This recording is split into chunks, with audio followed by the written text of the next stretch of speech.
What types of message make up a communication or the communication process? Well, the first type of message is the primary message in any communication. This is simply the information being communicated, the sheer facts or the situation or the scenario, the information itself that seeks to be transmitted. Now, there are all sorts of other information that's incorporated into this primary set of information.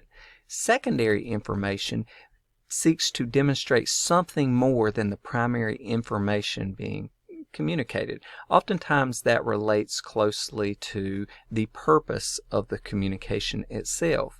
It could be that someone is anxious or sad or happy, so an emotional state connected with the message might demonstrate to someone how someone feels.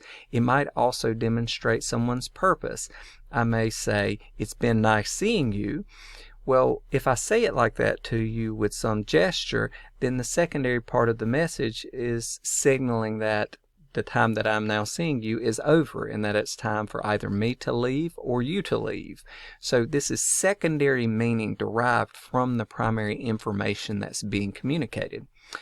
Auxiliary messages are these similar to secondary parts of the message, the interpretations and whatnot that are being taken from the communication, but it's other things that are being communicated via secondary means, such as through body language, through speed of speech, through loudness of voice.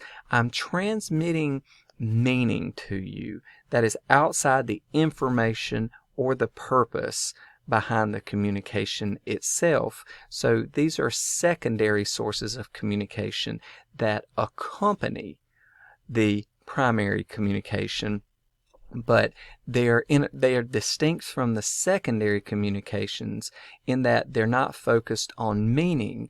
They are different types of communication themselves that are just bundled in with the primary communication. And then you have residual messages. Residual messages is what remains after the message has been interpreted or internalized. This is what sticks with the individual, their common understanding that remains after the message has been delivered. The primary, secondary, or auxiliary messages have been delivered. So these are the primary types of messages that make up a communication.